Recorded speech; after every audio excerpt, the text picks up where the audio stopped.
Hi guys.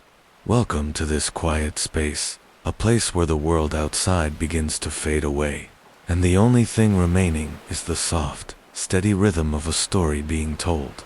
Tonight, we are beginning a journey into the distant past, wandering through the corridors of time to visit a place that may have never existed, yet has lived in the human mind for thousands of years.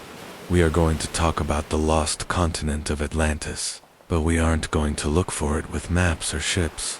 We are simply going to drift through the ideas, the landscapes, and the quiet thoughts of the people who first spoke its name. This is a very slow journey. There is no rush to get to the end. There is no mystery to solve. Only a series of calm images to hold in your mind as you relax. If you find your thoughts drifting, let them go. If you find yourself falling into a deep, restful sleep, that is exactly where you are meant to be. Just breathe slowly, in and out. Let the weight of your body sink into your bed. Everything is still. Everything is quiet. Atlantis is a name that sounds like the sea. It is a word that carries the weight of deep water and the silence of ancient stones. For centuries, people have wondered where it was, or if it was real. They have looked under the Atlantic Ocean, near the Pillars of Hercules, and in the far reaches of the Mediterranean.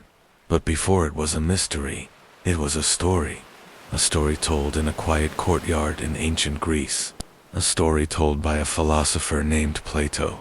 To understand Atlantis, we must first understand the world of Plato. We must imagine ourselves in Athens, long ago.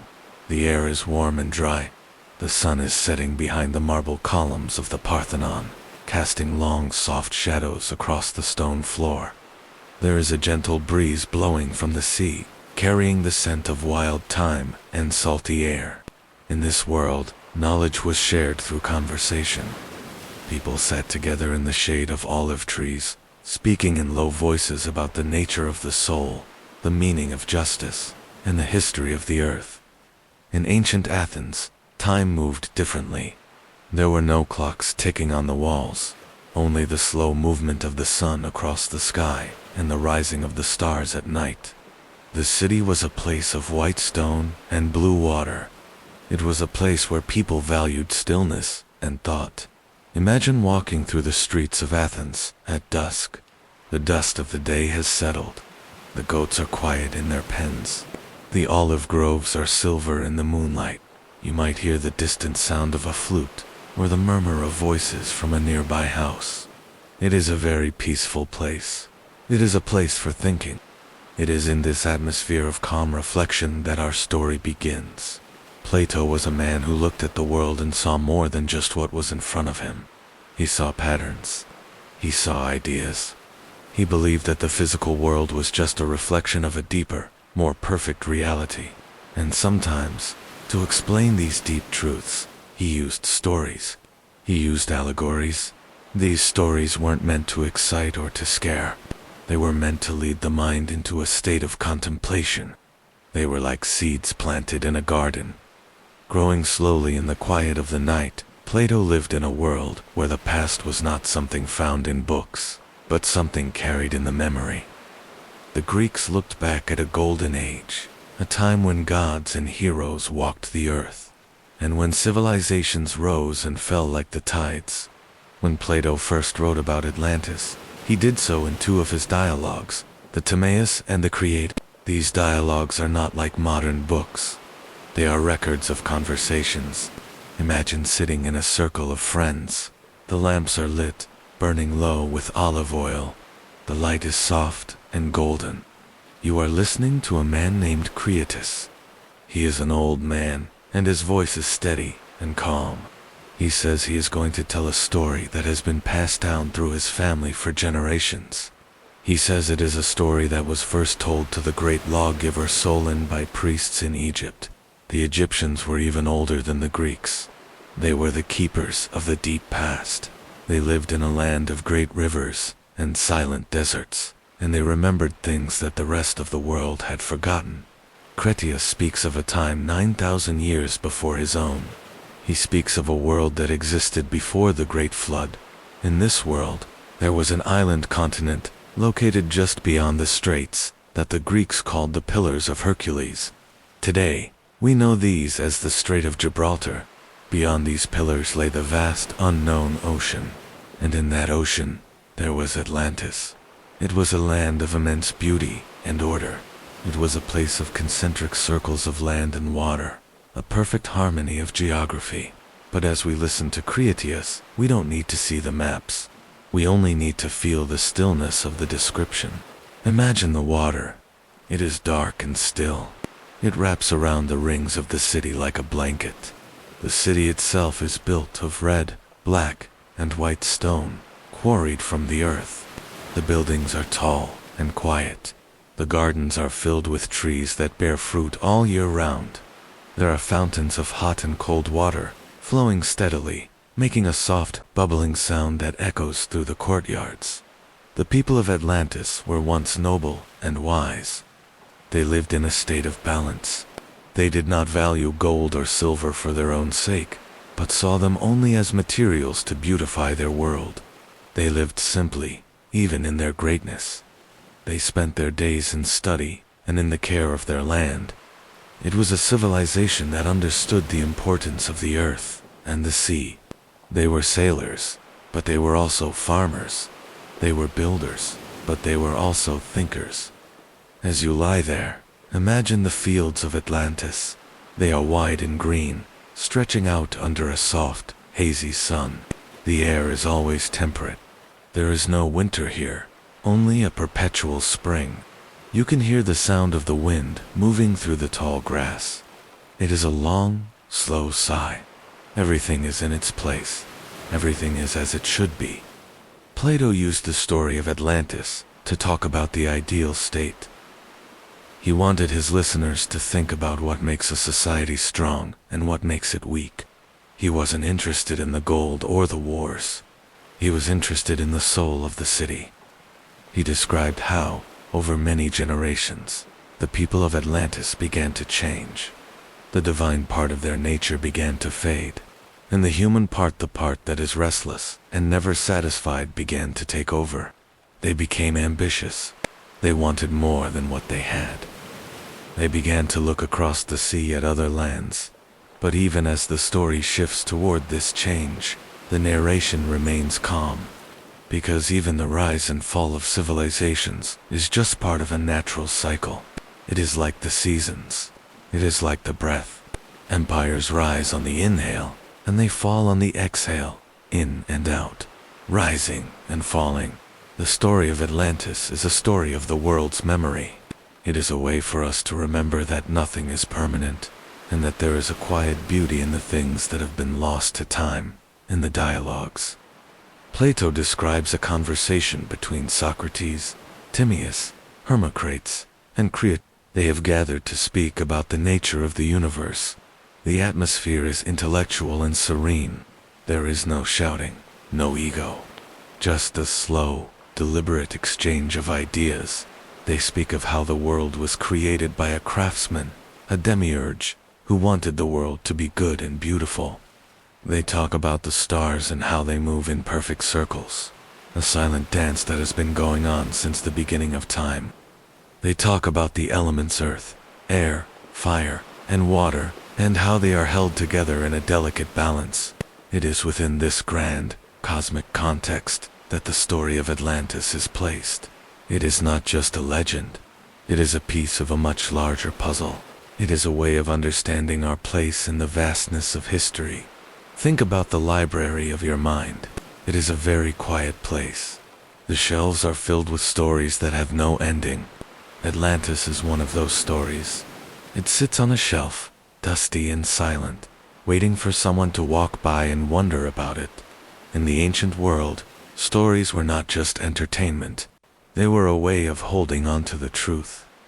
When the Egyptian priests spoke to Solon, they told him that the Greeks were like children because they had no old traditions.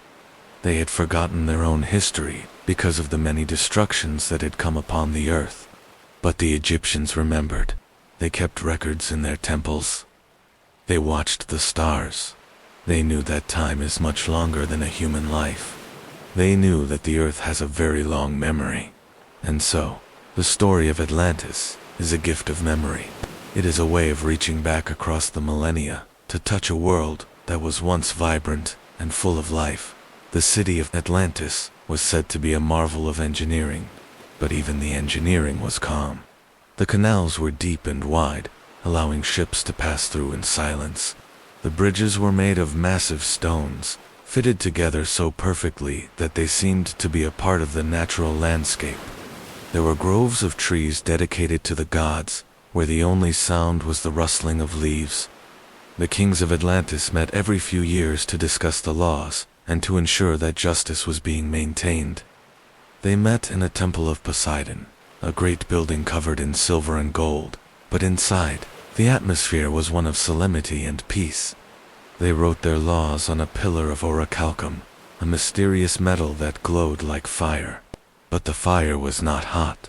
It was a cool, steady light that illuminated their faces as they spoke.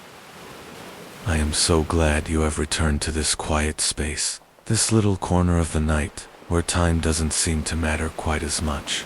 Tonight, we are continuing our long, slow journey into the memory of the ancient world. We are returning to the story of Atlantis, but we are moving deeper into the words themselves. We are going to look at how this story was held, like a small flame, and passed from hand to hand across the centuries. There is no rush tonight. There is nothing you need to remember. There is only the sound of my voice and the steady, calm rhythm of your own breathing as you lie there. Feel the weight of your body against the mattress. Feel the way the blankets wrap around you, soft and secure. Imagine the room around you growing dim, the edges of the furniture softening into the shadows. The world outside is still. The birds are quiet in the trees. The streets are empty. You are here, in the present, but your mind is ready to drift back to ancient Greece, back to a time when philosophy was a way of life, and when stories were the vessels for the deepest truths. Tonight, we are focusing on the two dialogues where Plato preserved the memory of Atlantis, the Timaeus and the Creat. These are not fast-moving tales. They are slow, deliberate explorations of the universe and the human soul. They are conversations between friends, held in the cool shade of a courtyard. Imagine the scene again. It is a warm afternoon in Athens. The sun is golden, filtering through the leaves of a plane tree. There is the faint, rhythmic sound of cicadas in the distance, a steady, monotonous hum that seems to make the air feel even heavier and more peaceful. In the Timaeus, we meet a group of men who have gathered to listen to Socrates. But Socrates is not the one speaking tonight. Instead, he is listening. He is listening to Timaeus, a man from Locrine, who is known for his knowledge of the stars and the natural world. Timaeus speaks slowly. He talks about how the world was formed. He talks about the demiurge, a divine craftsman who looked at the chaos of the beginning and decided to bring order to it. Imagine this craftsman at work. He is not rushed. He moves with a quiet, eternal patience. He shapes the world into a sphere, because the sphere is the most perfect of all shapes. He gives the world a soul, a hidden harmony that keeps everything moving in a slow, beautiful circle. The philosophers believed that the universe was alive and that it was good. They believed that everything had a purpose. As you listen, let that sense of order settle over you. The stars are moving in their circles. The seasons are turning. The tides are rising and falling. Everything is in its place. Everything is balanced. This is the foundation upon which the story of Atlantis is built, a world of order, a world of deep, underlying peace. In these dialogues, the story of Atlantis is introduced by a man named Critias. It is important to think about who Critias was. He was an older man, a relative of Plato, and he represented the connection between the present and the ancient past. Critias tells the group that he is going to share a story that he heard when he was just a boy. He remembers his grandfather, also named Critias, telling him the story during a festival. Imagine a young boy sitting at the feet of an old man. The old man's voice is thin and steady. He is reaching back into his own memory, back to his own childhood, to a story that was told to him by Solon, the greatest of the Greek, Lagivers. Think about that chain of memory. It is like a long silver thread stretching back through time. It goes from Plato to Critias, from Critias to his grandfather, from the grandfather to Solon, and from Solon back to the priests of Egypt in the city of Sais. Each person who told the story did so with care. They didn't change it to make it more exciting. They kept it exactly as it was, a precious piece of history that belonged to everyone. The priests in Egypt had told Solon that the Greeks were like children because they had no old opinions settled by ancient tradition, but the Egyptians, living in a land where the Nile flooded predictably and the sun shone every day, had kept the records. They had kept the names and the dates and the descriptions of the world that existed before the Great Change. Critias describes how Solon was amazed by what he heard in Egypt. He had gone there to learn, and he found that the history of his own people was much older than he had ever imagined. The priests told him about a great city that had existed 9,000 years before his time. They described its laws, its military, and its eventual conflict with a powerful island empire called Atlantis. But before we get to the conflict, Critias spends a long time describing the peace. He describes the original state of Athens, a city of virtue and simplicity. He describes a world where people lived in harmony with the land, where the soil was rich and the water was pure. The description is very slow. Critias talks about the boundaries of the land, the mountains that protected the plains, and the way the rain was absorbed by the earth rather than running off into the sea. He describes the ancient Acropolis, not as it looked in Plato's time with marble temples, but as a fertile hill covered in soil and trees. It is a very grounding image. Imagine the smell of damp earth after a rain. Imagine the sound of water trickling through stone channels. It is a world that feels solid and real. Plato used this contrast between the ancient Athens and the island of Atlantis as a moral lesson. He wanted to show what happens when a society is guided by wisdom versus when it is guided by greed. Ancient Athens represented the soul that is in balance. Atlantis, in its later years, represented the soul that has become heavy with desire. But Plato doesn't tell us this through a lecture. He tells us through a story. He lets the images of the two cities sit in our minds, and he lets us feel the difference between them. The dialogue of the Critias is even more detailed than the Timaeus.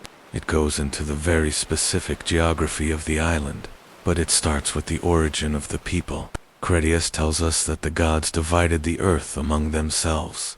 Poseidon, the god of the sea, received the island of Atlantis. He fell in love with a mortal woman named Cleito, and to protect her, he created the rings of land and water that became the center of the city. Imagine Poseidon at work. He is a god, but he moves with the slowness of the tide. He carves the earth into perfect circles, 2 rings of land and 3 rings of water, all concentric like the ripples in a pond after a stone has been dropped into it. The water is still and deep. The land is lush and green. There are no bridges yet, just the silence of the island and the protection of the sea. As Critias speaks, the other men in the dialogue, Socrates, Timaeus, and Hermocrates, listen in perfect silence. There is no interruptions. No one is trying to prove a point. They are simply absorbing the story, letting the details settle into their consciousness. This is the way we should listen to the story tonight. We are not looking for proof. We are not looking for a location on a map. We are simply looking for the feeling of the ancient world. We are looking for the stillness that comes from thinking about things that happened a very long time ago. Critias describes the bounty of the island. He talks about the fragrant things that grew there, roots, herbs, woods, and the juice of fruits and flowers. He mentions the animals, including a great many elephants, who lived peacefully in the forests. Imagine the elephants.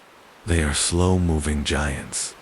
They walk through the tall grass, their footsteps heavy and muffled by the earth. They move in a line, their trunks swaying, their eyes calm. They are part of the landscape. They are part of the peace. The island of Atlantis was a place of abundance. There was plenty of food for everyone. There were minerals in the ground, including the mysterious Orichalcum which we mentioned before. Critias explains that this metal was mined from the earth, and that it was second only to gold in value. It was used to cover the walls of the temples, giving the city a warm, reddish glow. Imagine the sun hitting those walls at sunset. The whole city would seem to be on fire, but it was a fire that did not burn. It was a soft, reflected light that filled the streets and the courtyards with a sense of warmth and security. The people of Atlantis built great works, but for many generations they remained humble. Critias says they possessed true, and in every way, great spirits. They were gentle and wise. They didn't care about their wealth. They looked at their piles of gold and silver as a burden rather than a treasure. They knew that their true strength lay in their friendship with one another and in their adherence to the laws of Poseidon. They lived for a long time in this state of grace. Think about the phrase, a long time. In the ancient world, time was measured in generations, not minutes. People lived, they grew old, and they passed their wisdom to their children. Life was a slow, steady stream. There were no sudden changes. There was only the rising of the sun and the turning of the stars. The people of Atlantis spent their days in quiet labor and their evenings in contemplation. They were satisfied with what they had. They were at peace with themselves and with the world. But Plato's story is also a warning. He describes how, over time, the portion of divinity within the people began to fade. The human element took over. They became puffed up with unseemly pride and power. They began to want more. They looked at the rest of the world and saw it not as a neighbor, but as something to be conquered. This is the point where the story becomes a moral lesson. I am so glad you have found your way back to this quiet, still place. Tonight, we are continuing our long, slow journey into the memory of the lost continent of Atlantis. In our previous times together, we spoke of the philosophers, the legends, and the way the story was passed like a flickering candle through the long corridors of time. But tonight, we are going to do something different. We are going to close our eyes and simply look at the land itself. We are going to explore the geography of Atlantis, not as a map to be solved, but as a landscape to be felt. We are going to wander through its plains, climb its gentle mountains, and drift across its still, concentric waters. As you lie there, let your body settle. Feel the weight of your shoulders sinking into the mattress. Feel the coolness of the air on your face and the warmth of the blankets against your skin. There is nowhere else you need to be. There is nothing else you need to do. The world outside is moving, but here, everything is stationary. Everything is calm. We are going to breathe together, slowly, in and out, in and out. With every breath, imagine the modern world fading away. The lights of the city, the sounds of traffic, the ticking of clocks, all of it is dissolving into a soft, gray mist. And as that mist clears, we find ourselves standing on a high point, looking out over the most beautiful and orderly land ever described. Atlantis was a place of perfect symmetry. It was a place where nature and thought lived in a slow, steady harmony. At the very center of this great continent was a small hill, a low and gentle rise in the earth. This was the heart of everything. Around this hill, the god Poseidon had carved the earth into a series of perfect circles. Imagine a stone dropped into a still, dark lake. The ripples move outward, perfect and even. That is what the center of Atlantis looked like. There were 2 rings of land and 3 rings of water, each one wrapping around the other in a silent embrace. Let us look first at the water. The rings of water were deep and still.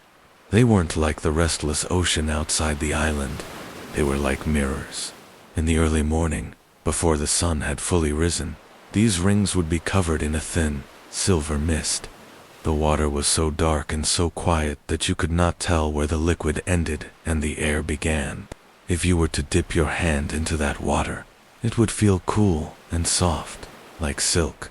There were no waves here, just a slow, almost imperceptible pulse, the heartbeat of the island. The water held the silence of the earth. The rings of land that separated these waters were built of stone quarried from the island itself. Plato tells us that the stone was of 3 colors, white, black, and red. Imagine these stones fitted together with such precision that you can barely see the seams. The white stone was like the color of a cloud at noon. The black stone was deep in velvet, like the sky between the stars. And the red stone was the color of a sunset, a warm, earthy crimson. In some places, the people of Atlantis would alternate these stones, creating patterns that were simple and repetitive. A row of white, a row of black, a row of red. As you walk along these rings in your mind, look at the patterns. They are not distracting. They are comforting. They follow a rhythm. White, black, red, white, black, red dot. The air on these rings was always temperate, because the island was surrounded by the great ocean and protected by mountains to the north. It lived in a perpetual state of mildness. There was always a gentle breeze moving from the water to the land, carrying the faint, sweet scent of the trees that grew in the inner courtyards. These were not wild, tangled forests, but orderly groves. There were fruit trees that bore their harvest in a slow, predictable cycle. There were flowers that opened their petals to the sun and closed them again at night, a silent clock marking the passage of the hours. Beyond the rings of the city lay the Great Plain. This was perhaps the most remarkable part of the geography of Atlantis. It was a vast, rectangular expanse of land, 3,000 stadia long and 2,000 stadia wide. To imagine this, think of a horizon that stretches out forever, perfectly flat and perfectly green. This plain was surrounded by a deep trench, a giant canal that collected the water falling from the mountains and led it around the entire circumference of the land. The water in this canal moved slowly. It was a massive, silent river, carved by the hands of men over many generations. It was so deep and so wide that it felt like a part of the natural world. Along its banks, there were smaller canals, branching off like the veins in a leaf, carrying life to every corner of the plain. If you were to stand in the middle of this plain, you would hear the sound of water everywhere. But it was not a loud sound. It was a murmur, a soft, bubbling, trickling sound that stayed at the edge of your hearing. It was the sound of abundance. It was the sound of peace. The soil of this plain was incredibly rich. It was a deep, dark brown, almost black, and it felt crumbly and soft in your hands. Everything grew here. There were fields of grain that swayed in the breeze like a golden sea. There were meadows filled with clover and wild herbs. The air smelled of damp earth and ripening fruit. Because the climate was so stable, the people of Atlantis were said to have 2 harvests every year. In the winter, the rains from the sky watered the earth. In the summer, the water from the canals was released into the fields. It was a perfect system of give and take. The earth gave its bounty, and the people cared for the earth in return. As we move our gaze north, away from the flat green plain, we see the mountains. These were the guardians of Atlantis. Plato tells us that these mountains were more numerous and more beautiful than any that exist today. They were tall and majestic, but they did not look jagged or frightening. They were rounded and soft, covered in dense, ancient forests. The trees in these forests were massive. They were giants of cedar and pine, their branches reaching up to touch the clouds. In these mountains, there were many villages. These were quiet places, built of wood and stone, where the air was a little cooler and the light was a little sharper. There were lakes in the mountains, high up in the hidden valleys. These lakes were fed by waterfalls that tumbled down from the peaks. Imagine a waterfall in the distance. It looks like a silver thread hanging against the green of the mountain. The sound of the falling water is distant and muffled by the trees. It is a steady, white noise that settles deep in your mind, smoothing out your thoughts, making everything feel light and effortless. The mountains protected the island from the cold winds of the north. They held the warmth of the sun in the valley, creating a sanctuary of life. In the forests of these mountains, the animals lived without fear. There were deer that moved through the shadows with silent grace. There were birds with bright feathers that sang in the early morning and at the setting of the sun. And as we mentioned before, there were the elephants. Imagine these great creatures moving through the lower slopes of the mountains. They are gray and solid, like the stones themselves. They move with a deliberate slowness. They are not in a hurry. They have all the time in the world. They stop to eat the leaves of the trees, their trunks moving in a calm, rhythmic motion. Watching them is like watching the movement of the clouds. It is slow, it is steady, it is peaceful. The entire island of Atlantis was a study in harmony. The mountains met the plain met the city, and the city met the sea. Everything was connected by water and by stone. The people had built a great bridge to connect the rings, but even the bridge was designed to be a place of quiet. It was made of the same tricolored stone, and it had covered walkways where the people could walk in the shade, looking down at the still water of the rings below, beneath the bridges. They had carved tunnels out of the rings of land, so that ships could pass from one ring of water to the next. These tunnels were tall and dark, and the sound of the water lapping against the stone walls inside the tunnels was a rhythmic, hollow sound. Clop, clop, clop. A boat moving through the tunnel would be in darkness for a few moments, the cool air of the earth surrounding it, before emerging back into the bright, soft light of the next ring. It was a journey of transitions, from light to shadow and back again, as you drift further into the story. Imagine yourself on a small boat in the outermost ring of water. You are not rowing. The boat is just drifting, carried by a very slow and gentle current. You are lying back, looking up at the sky. The sky is a pale, clear blue. There are no clouds, only the occasional hawk circling high above, its wings spread wide and motionless. The sun is warm on your skin, but the breeze from the water keeps you perfectly comfortable. To your left is the outermost ring of land. It is a busy place, but the business is far away. You can see the great wall that surrounds the city, covered in a coating of brass that glitters in the sun. Beyond the wall, you can see the tops of the houses and the groves of trees. To your right is the open ocean, separated from the ring by another great wall. The ocean is vast and blue, stretching out to the horizon, but here, inside the rings, you are protected. You are safe. The water beneath your boat is deep and clear. You can see the white sand on the bottom and the fish that swim in schools, moving as one, turning and shimmering like silver coins.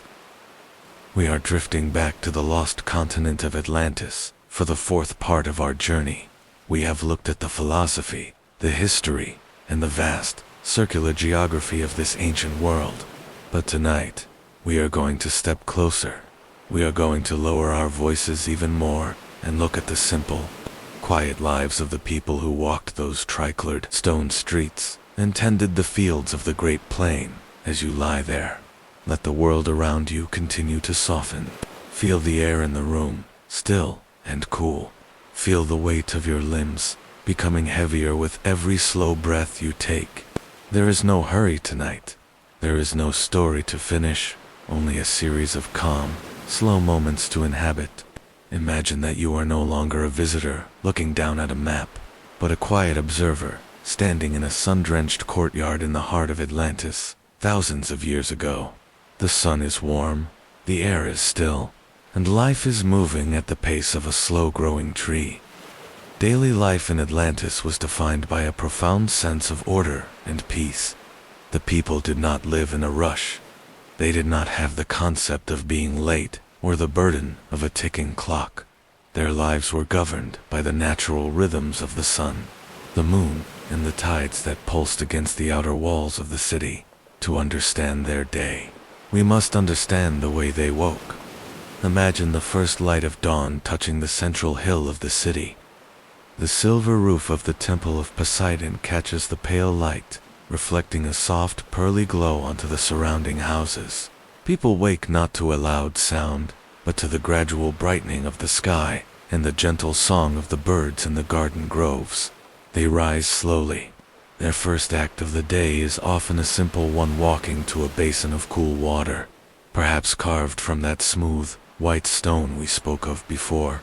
They splash their faces, feeling the wakefulness of the water, and then they stand for a moment in the doorway of their homes, simply watching the light spread across the rings of the city. There is a deep beauty in simple routines. In Atlantis, every action was performed with a sense of presence.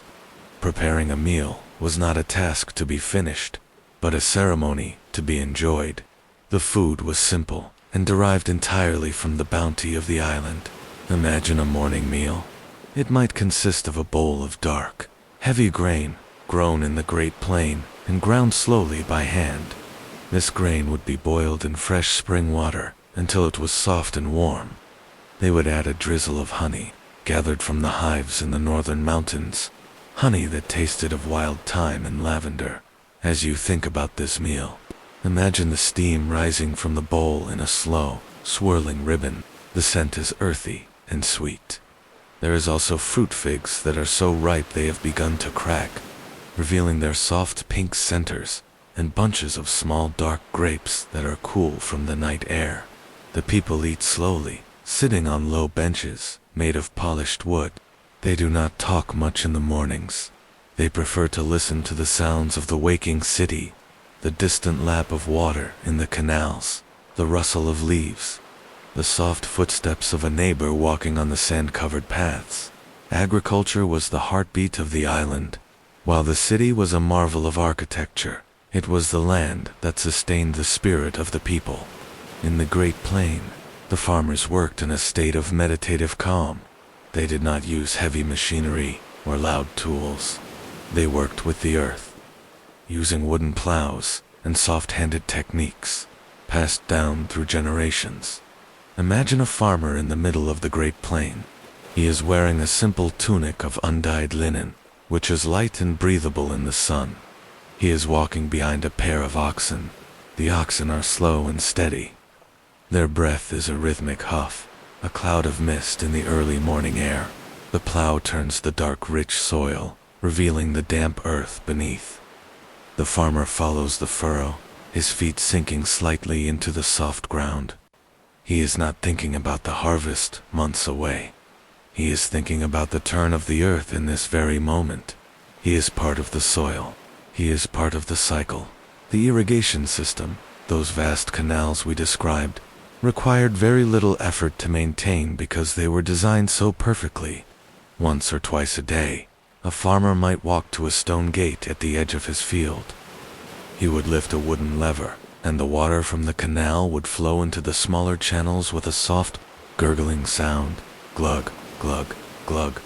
The water would spread out across the field, turning the golden dust into dark mud, nourishing the roots of the grain. The farmer would watch the water move, his hands resting on his hips, breathing in the scent of wet dirt and growing things. It is a very peaceful thing to watch water find its way through the earth. It is slow. It is inevitable. It is quiet. The social structure of Atlantis was as balanced as its geography. There were no classes of people who struggled while others lived in excess. Everyone had a role, and every role was respected. Some were builders, some were healers, some were astronomers who watched the stars from the mountain peaks, and many were artists. But even the artists did not create for fame. They created to add to the harmony of the world. Imagine an artist working on a mosaic for a public walkway. He is sitting on the ground, surrounded by small cubes of white, black, and red stone. He picks up a single piece of red stone. He looks at it for a long time, feeling its weight and its texture. Then, he places it into the mortar, pressing it down firmly, but gently. Then he picks up a piece of white stone. He places it next to the red. He is creating a pattern of waves, a repetition of shapes that mimics the movement of the sea. He might spend the entire afternoon placing only a few dozen stones. There is no deadline. There is only the beauty of the pattern. The repetition is hypnotic. Red, white, wave after wave, frozen in stone. In the afternoons, when the sun was at its highest, the city would fall into a deep, collective stillness. This was a time for rest.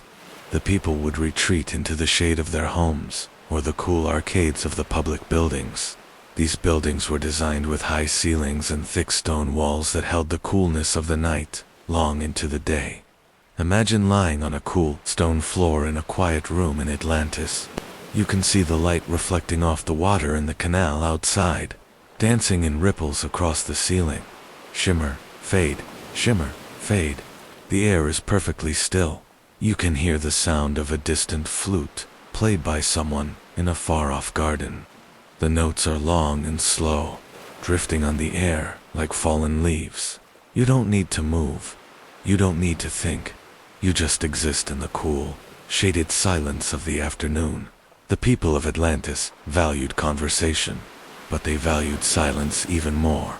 When they did speak, they spoke in low, melodic tones. Their language was said to be like the sound of the wind in the trees, or the movement of water over pebbles. They did not argue. They did not raise their voices. If two people disagreed, they would sit together in silence for a long time, looking at the problem until the solution became clear to both of them. They understood that truth is not found in noise, but in the spaces between words. As the afternoon turned to evening, the city would gently wake from its slumber. This was a time for communal gathering. They would meet in the parks that lined the rings of water. These parks were filled with exotic plants and trees from all over the world. There were benches made of white marble that had been polished until they were as smooth as glass. The evening meal was a time of sharing. Neighbors would bring what they had: freshly baked bread, bowls of olives cured in sea salt and oil, roasted nuts, and pitchers of cool water flavored with mint or lemon. They would sit together as the sun dipped toward the horizon. The conversation was light and easy. They talked about the growth of the crops, the movement of the tides, or the beauty of the stars that were beginning to appear in the darkening sky. Imagine the taste of an olive in Atlantis. It is firm and salty, with a rich, buttery finish. You eat it slowly, savoring the flavor. You break off a piece of warm bread, the crust crunching softly between your teeth. The center of the bread is soft and airy. You dip it into a bowl of green oil. Everything is fresh. Everything is simple. Everything is enough. One of the most important aspects of daily life was the care of the children.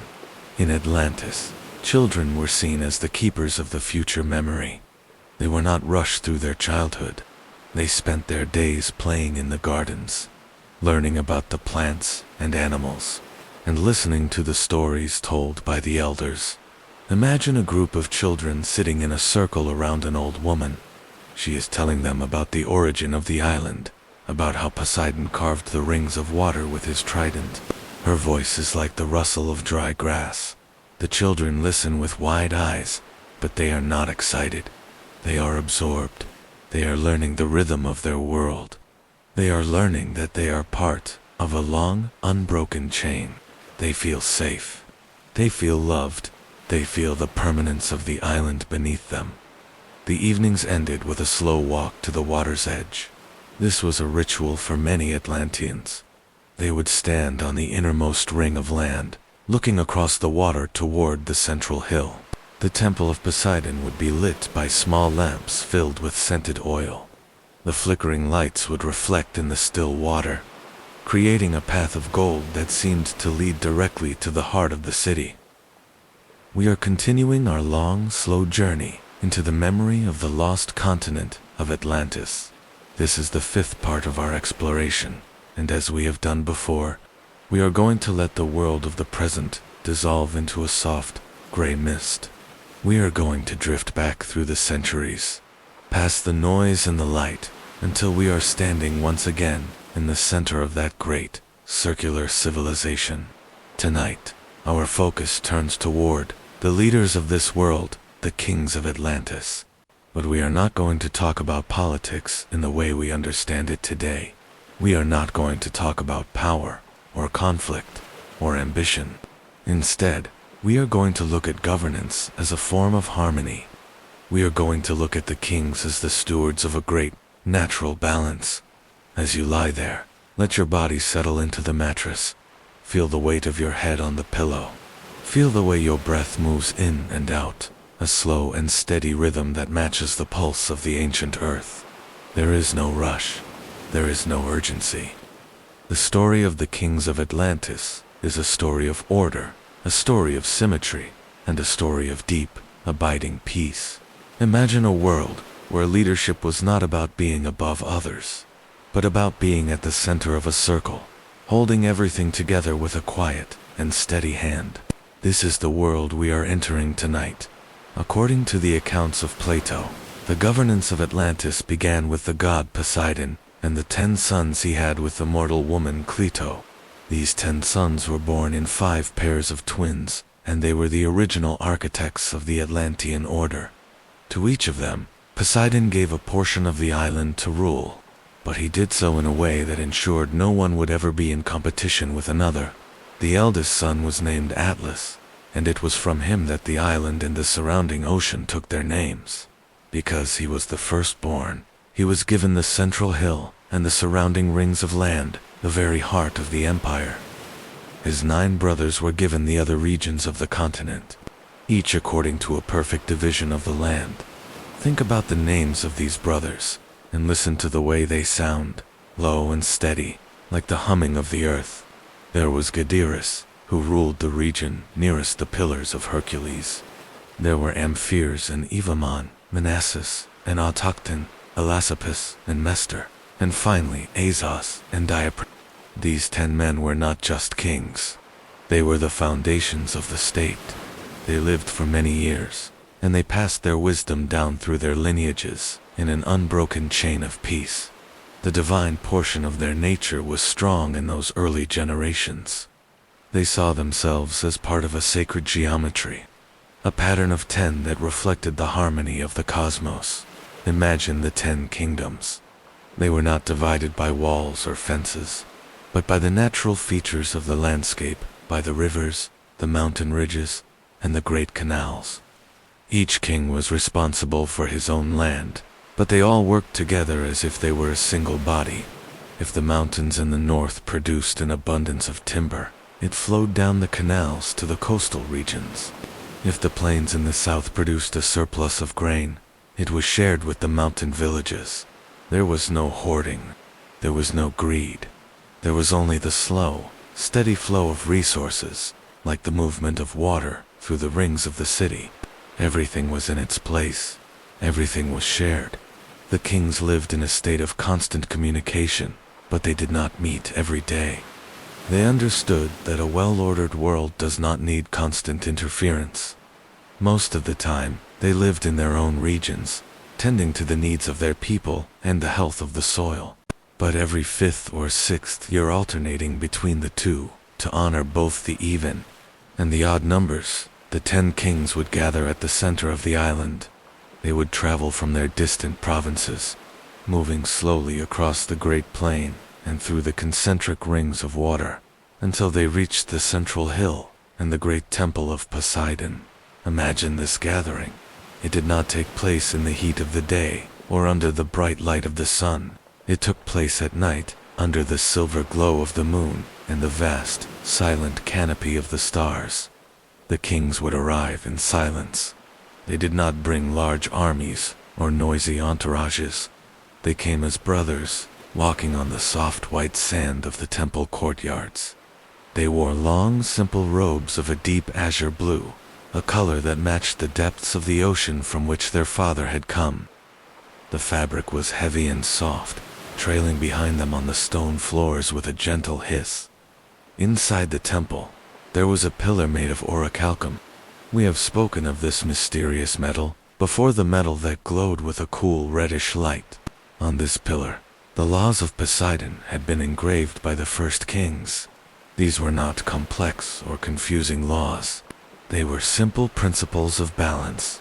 The most important law was this, that the kings should never bear arms against one another, and that they should all come to the aid of any brother whose kingdom was in need. They were bound by a sacred oath of cooperation. The kings would stand in a circle around the pillar. The light from the Orichalcum would cast long, soft shadows against the silver-covered walls of the temple. They would speak in low, deliberate voices. They did not debate or argue. They did not try to convince one another of their own brilliance. Instead, they would each report on the state of their land. They would talk about the rainfall, the health of the forests, the height of the grain in the fields, and the happiness of the people. They would listen to one another with a profound and steady attention. If there had been any transgression or any imbalance in the law, they would judge it together, but always with the goal of restoring the harmony, never with the goal of punishment. As you listen to the description of this meeting, feel the stillness of the temple. The air is cool, and smells of the sea and the smoke of a single, small lamp burning olive oil. There is no sound from the outside world. The city is asleep. The rings of water are like dark glass, reflecting the stars. Inside the temple, the 10 kings are a circle within a circle.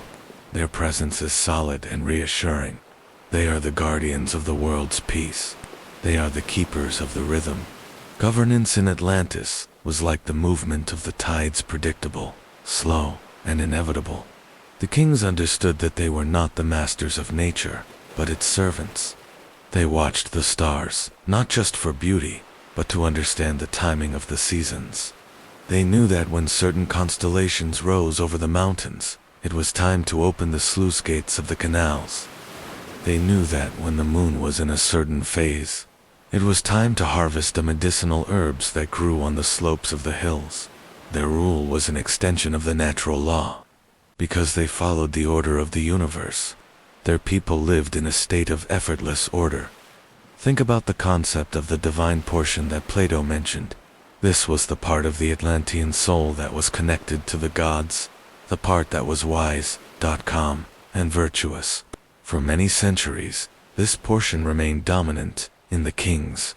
They did not value gold or silver as treasure. To them, these were just materials to be used for the beauty of the temples. They did not value power for the sake of control. They saw it as a burden of care. They spent their lives in a state of contemplation and service. They were like the master craftsmen we spoke of before, shaping the state with the same patience that an artist uses to place a single stone in a mosaic dot. Imagine the daily life of one of these kings in his home province. He might spend his morning walking through the fields of his kingdom, stopping to speak with a farmer about the depth of the irrigation channels. He moves slowly. He is not in a hurry to get back to a palace. He sits on a stone wall and looks out over the green expanse of the plain, breathing in the scent of the clover and the damp earth. He listens to the sound of the wind in the trees. He is observant. He is present. He is a part of the land he rules. In the afternoon, he might sit in a quiet courtyard, reading the ancient records written on tablets of clay or stone. He studies the history of the tides and the movements of the planets. He is always learning, always refining his understanding of the balance. His home is not a place of luxury, but a place of simplicity. The rooms are large and airy, filled with the sound of trickling water from a small fountain in the center. The walls are bare, except for the natural patterns in the stone. There is no clutter. There is no noise. When the kings gathered every 5 or 6 years, they also performed a ceremony to renew their oath to Poseidon. This ceremony was a time of deep, collective reflection. They would dress in their azure robes and gather in the dark of the moon. They would remain in the temple all night, sitting in silence. They were waiting for the truth to emerge from the stillness. They believed that if they were quiet enough, the wisdom of their father, the god of the sea, would rise up in their minds like a bubble from the deep. This was not a time of excitement. It was a time of profound gravity. The kings would sit on the ground, their robes fanning out around them like the petals of a flower. They would close their eyes and listen to the sound of their own breathing and the breathing of their brothers. In and out, in and out. 10 men, breathing as one. 10 kingdoms, living as one. The silence of the temple was so deep that they could hear the faint, rhythmic pulse of the ocean hitting the outer walls of the island, miles away. Thump. Silence. Thump. Silence. It was the heartbeat of the world. This is the 6th part of our exploration, and as we have done before, we are going to let the world of the present dissolve into a soft, gray mist. We are going to drift back through the centuries, past the noise and the light, until we are standing once again in the center of that great, circular civilization. Tonight, our focus turns toward the very beginning, the mythological origins of Atlantis and the god who breathed life into its stones and waters. Poseidon, as you lie there, let your body settle into the mattress. Feel the weight of your head on the pillow. Feel the way your breath moves in and out, a slow and steady rhythm that matches the pulse of the ancient earth. There is no rush. There is no urgency. The story of Poseidon and the birth of Atlantis is a story of creation, a story of stillness, and a story of a god who sought to build a sanctuary of perfect harmony. Imagine a time before the maps were drawn, a time when the world was young and the gods walked through the wild places of the earth, looking for a place to call their own. This is the world we are entering tonight. In the ancient stories told by Plato, the gods divided the whole earth among themselves by the casting of lots. There was no strife in this division, for the gods are wise, and they know that everything has its proper place. Poseidon, the lord of the sea and the shaker of the earth, received as his lot the island of Atlantis. But we should not think of Poseidon tonight as the angry god of storms or the restless spirit of the waves. Instead, we must imagine him as the architect of the deep. Imagine a presence as vast as the ocean itself, moving with the slowness of the tectonic plates, a being whose thoughts are as deep and silent as the trenches of the sea. Poseidon looked upon the island of Atlantis and saw that it was a place of great potential beauty. At the center of the island, there was a plain, and in the center of that plain, there was a small, low hill. This hill was the home of 2 of the original inhabitants of the earth, Evener and his wife Leucippe. They had an only daughter named Cleito. As the story goes, her parents passed away when she was reaching womanhood, leaving her alone on that fertile, quiet hill. Poseidon, wandering the land he had been granted, came upon this hill and felt a deep, protective calm in the presence of Cleito. He did not wish to disturb the peace of the hill, but rather to enhance it, to make it a place that was safe from all the restlessness of the outside world. And so, he began the act of creation. He did not build walls of wood or stone at first. Instead, he used the elements he knew best, the earth and the water. Imagine the god standing at the base of the hill. He does not move quickly. He reaches down with hands that are like the currents of the deep, and he begins to trace circles around the hill. Slowly, with a movement that takes years, he carves the first ring of water. He pulls the earth back, and the sea flows in, filling the trench with a deep, blue stillness.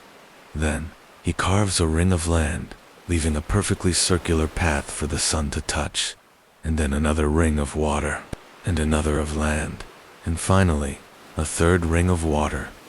When he was finished, the hill where Cleito lived was surrounded by 2 rings of land and 3 rings of water, all concentric, all perfectly balanced. It was a fortress of symmetry, a place where the water protected the land and the land cradled the water. As you lie there, think about those rings. Imagine the water in those first rings. It was not salty, like the ocean outside. Poseidon, in his wisdom, brought up 2 springs of water from beneath the earth, one of warm water and one of cold. These springs flowed steadily, filling the rings with water that was clear and pure. Imagine the sound of those two springs. One is a low, deep, bubbling, a warm sound that feels like the heat of the earth. The other is a light, tinkling sound, a cold sound that feels like the melting of mountain snow. Together, they create a harmony, a watery music that echoes through the quiet spaces of the hill.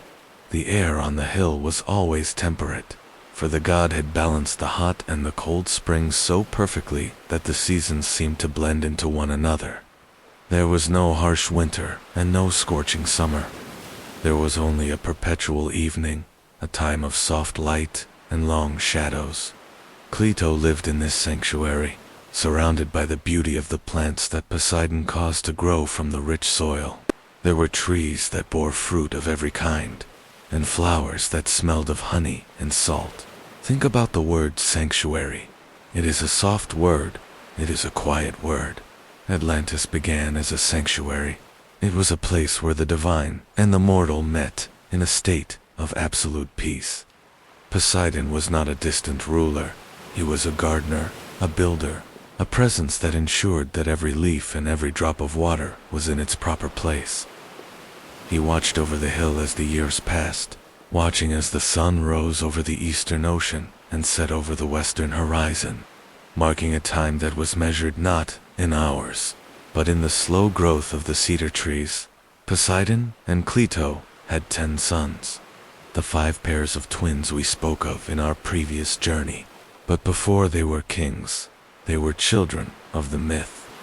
They grew up on this hill, playing in the rings of water and climbing the trees that their father had planted. They were the first generation of a new world, a blend of the sea's depth and the earth's stability. Poseidon taught them the laws of the universe, the laws of balance, the laws of justice, and the laws of the silence. He showed them how to listen to the movement of the tides and how to read the patterns of the stars. The mythological origin of Atlantis is a story of a god trying to create a piece of heaven on the earth. Poseidon wanted to show that the elements could be tamed, not through force, but through harmony. He wanted to show that the ocean, which can be so wild and so destructive, could also be a source of protection and peace. The 3 rings of water were like a promise. They were a boundary that said, within this space, there is only stillness. Within this space, there is only rest as you drift closer to sleep. Imagine yourself standing on the central hill with Plato and Poseidon.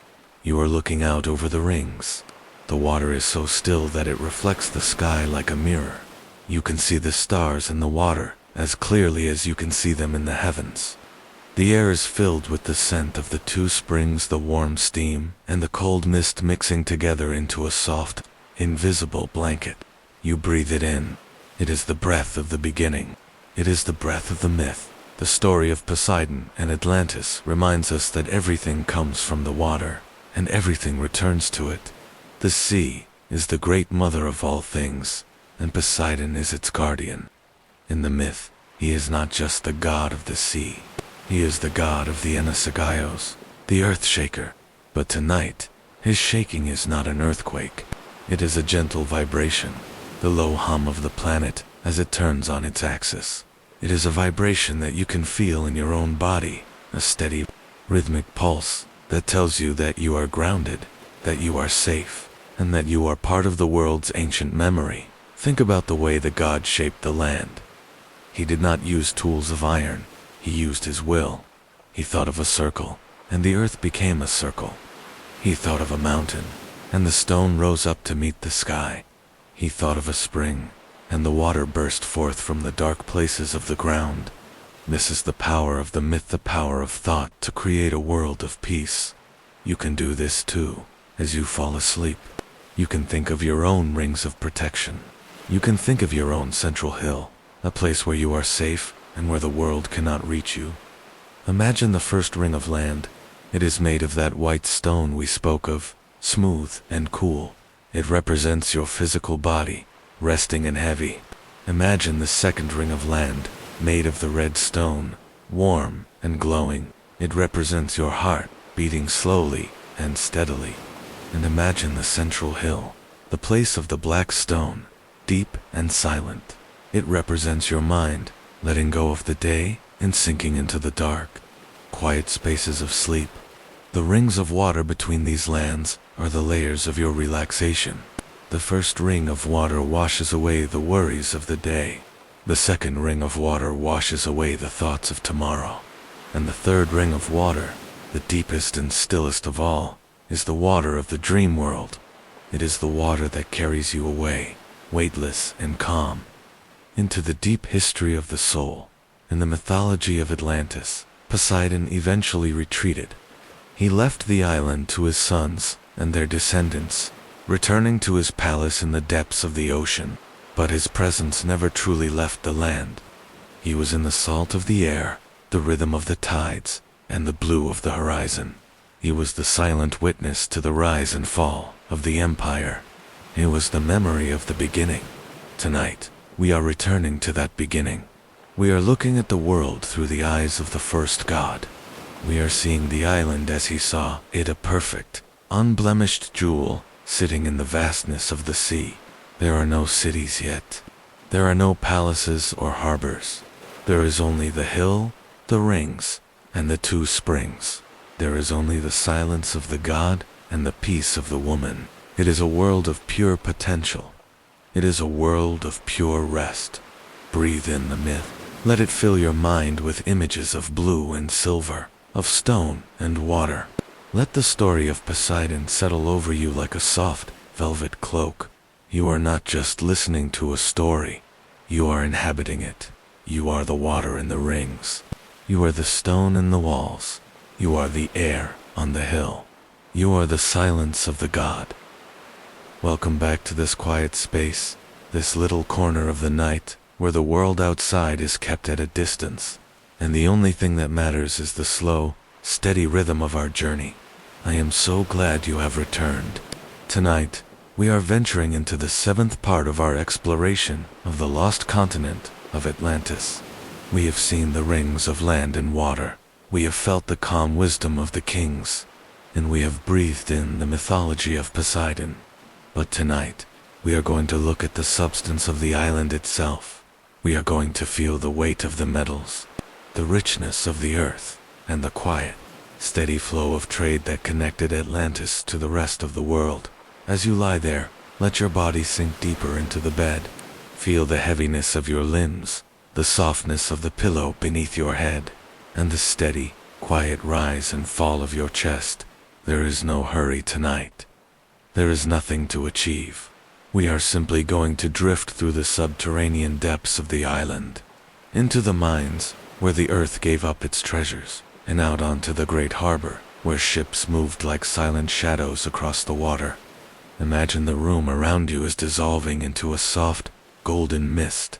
The air is becoming warm and still, smelling of minerals and salt.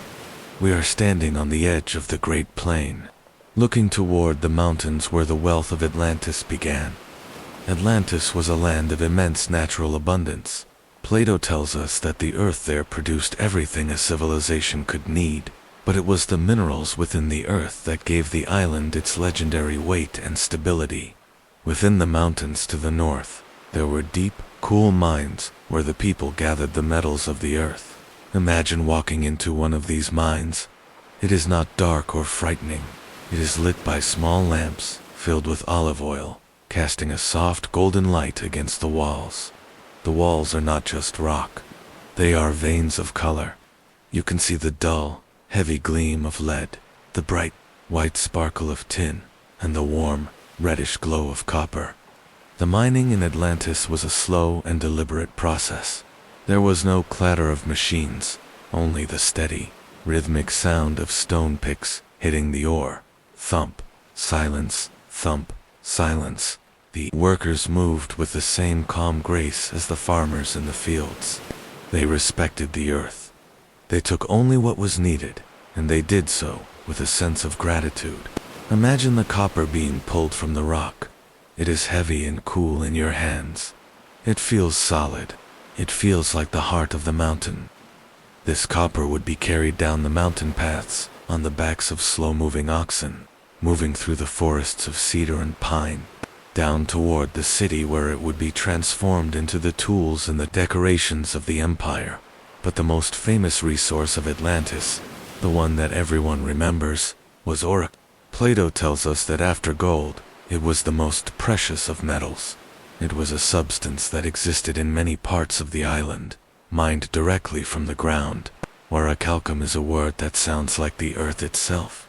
In the mines, it appeared as a metal that glowed with a fire-like brilliance. It was not gold, and it was not copper, but something in between, a metal that held the warmth of the sun and the strength of the stone. Imagine a great vein of orichalcum, deep within a mountain cavern. When the light of a lamp touches it, the metal seems to wake up. It glows with a cool, steady red light, like the embers of a dying fire. It does not flicker. It just glows. The miners would carefully extract this metal, feeling its unique weight. It was lighter than gold, but stronger than copper. It was the metal of the gods. As you lie there, imagine this soft, red glow filling your mind. It is a comforting light. It is a light that doesn't hurt the eyes. It is the light of a long-forgotten history, resting deep within the earth. This orichalcum was used throughout the city of Atlantis to create a sense of eternal warmth. The inner walls of the great temples and the palaces were coated in it.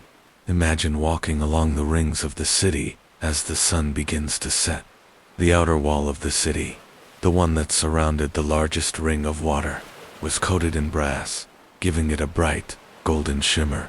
The inner wall was coated in tin, which shone like silver under the moon. But the wall of the Acropolis, the very heart of the city, was coated in orichalcum. As the daylight fades, this central wall begins to glow with its own internal light. It is a soft, crimson beacon that marks the center of the world.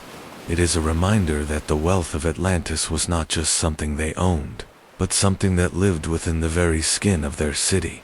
The use of these metals was not for vanity, but for harmony.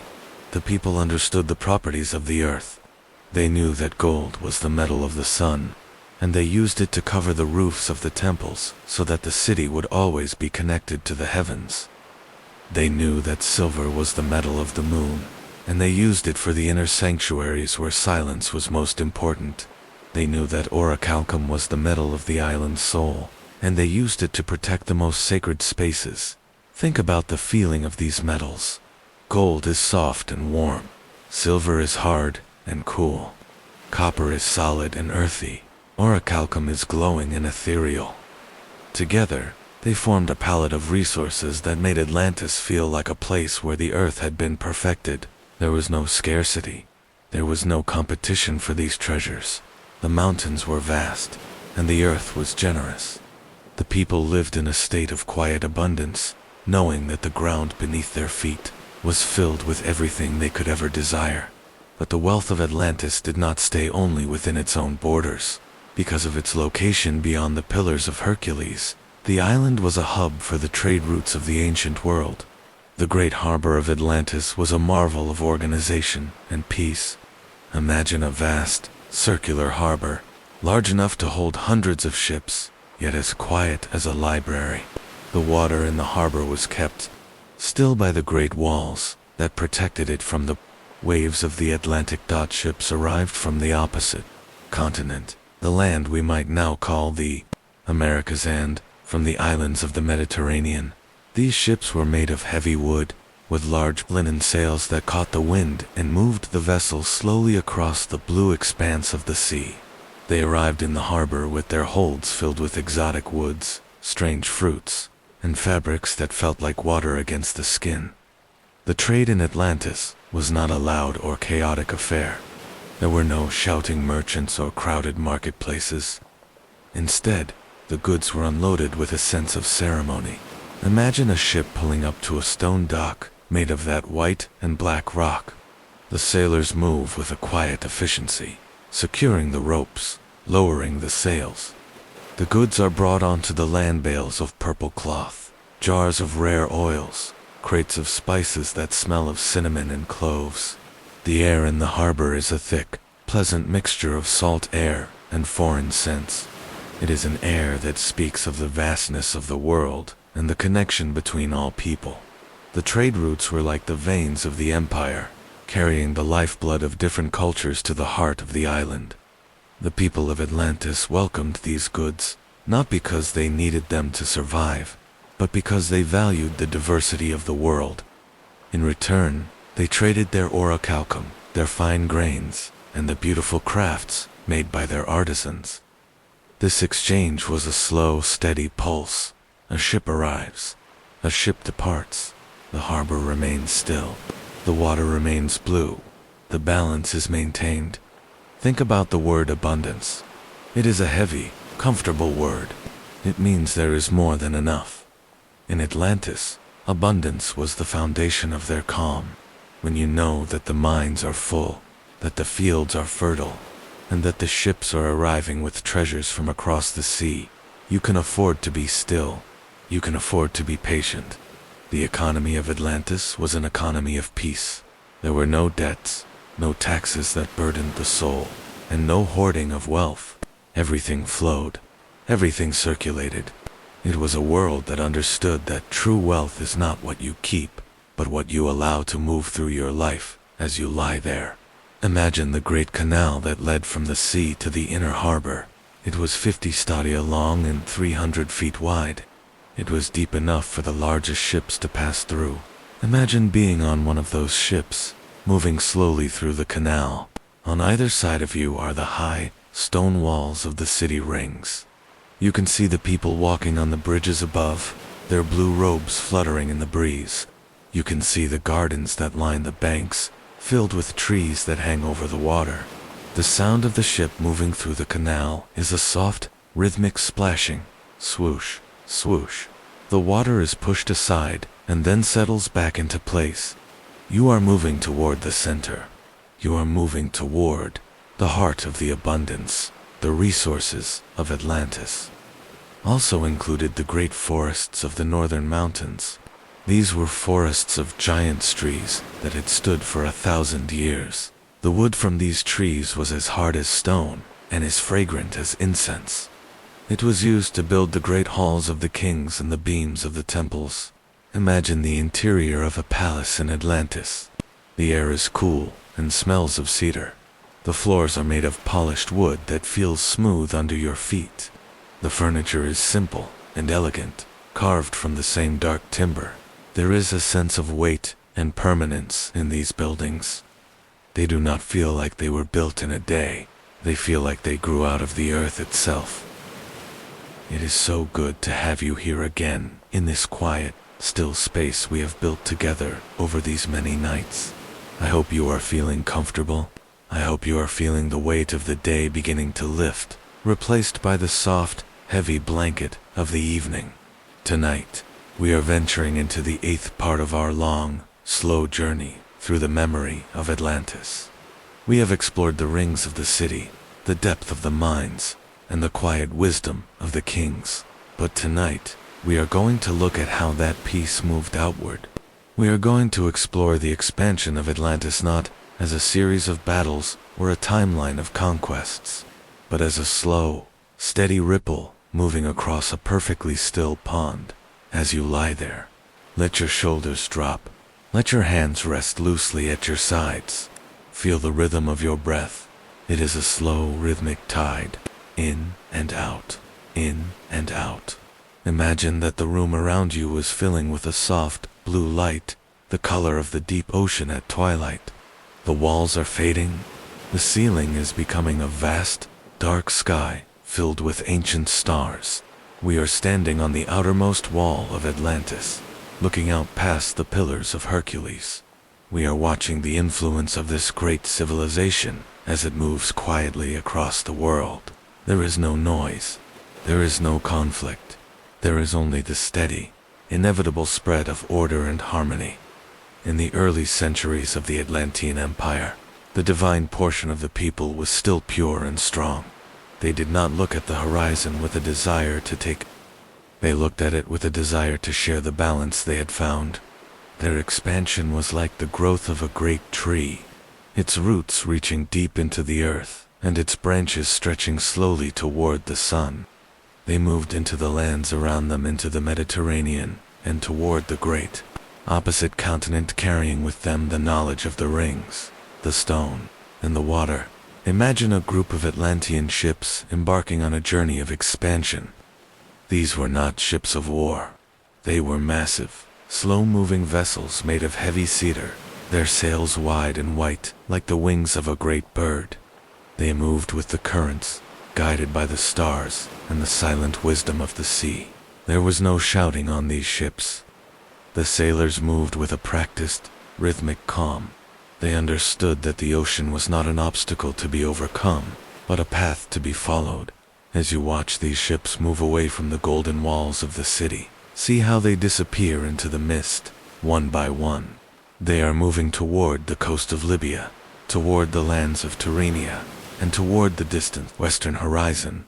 When the Atlanteans arrived in a new land, they did not bring chaos. They brought the law of Poseidon. They brought the symmetry of the circles. Imagine a new outpost being established on a quiet, sandy coast in the Mediterranean. The first thing they would do is not build a fortress, but find the water. They would look for the springs and the rivers, and they would begin to carve the first channels. They brought their irrigation techniques, their knowledge of how to lead the water through the earth, so that the soil would become fertile and the trees would grow tall. The expansion was a cultural exchange that happened over many generations. It was so slow that it was almost imperceptible to those living through it.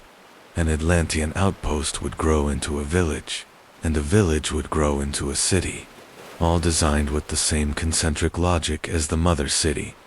They used the stone of the local land, sometimes yellow limestone, sometimes gray granite, but they laid it in the same patterns of white, black, and red.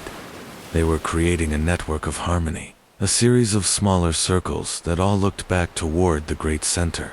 Think about the way the influence of Atlantis moved into Egypt, to the city of Sais. This was not a military occupation.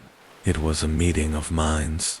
The priests of Egypt and the thinkers of Atlantis shared a language of the stars. They sat together in the cool, stone temples of the Nile, watching the movement of the planets and recording the cycles of the great river. They saw that the same laws that governed the rings of Atlantis also governed the flooding of the Nile. They found peace in this shared understanding. They found stability in the realization that the universe is a single, orderly machine. The expansion of Atlantis was a spread of stability. In the lands they touched, the roads became smoother. The buildings became stronger. The harvests became more predictable. There was a sense that the world was becoming more solid, more anchored. Imagine a road being built through a wild forest in the land we now call Italy. The workers move slowly, clearing the brush and laying the stones one by one. They do not rush. They understand that a road is a promise of connection. Every stone they place is a step toward a world that is more unified. The sound of the stones being fitted together is a steady, rhythmic clink, clink, clink. It is the sound of the empire growing dot in the west. The expansion moved toward that opposite continent that Plato mentioned. This was a land of vast jungles, towering mountains, and rivers that felt like oceans. The Atlanteans who traveled there were explorers of the spirit. They moved into these lush, green worlds and established centers of learning. They studied the exotic plants and the strange animals, adding to the great library of knowledge back in the central city. They taught the local people how to work the metals and how to build with stone that would last for 1,000 years. The Atlantean Empire was not a hierarchy of power, but a circle of influence. The kings of the distant provinces were still part of the Ten, still bound by the laws engraved on the Orichalcum pillar. Every few years, they would make the long, slow journey back to the central hill, bringing with them the stories and the resources of the outer lands. They brought the rare feathers of the western birds, the dark woods of the northern forests, and the precious oils of the southern plains. They laid these gifts at the feet of the central king, not as tribute, but as a contribution to the whole. As you lie there, imagine the vastness of this peaceful empire. It is a world without borders, connected by the blue of the sea and the white of the stone roads. From the heart of the Atlantic to the shores of the Nile, there is a single, steady pulse of civilization. People are living their lives in the same quiet way, whether they are in the central rings or in a distant outpost. They are waking to the sun, tending their gardens, watching the stars, and falling into a deep, safe sleep at night. The expansion was like the movement of a shadow across a sundial, slow, silent, and inevitable. It did not disrupt the life of the world. It gave it a rhythm. The people in the newly influenced lands felt a sense of relief. They felt as if they had been joined to a great, protective family. They no longer had to worry about the chaos of the unknown, for the unknown had been mapped, ordered, and brought into the light of the Atlantean sun. Think about the word influence. It comes from the word for flowing in.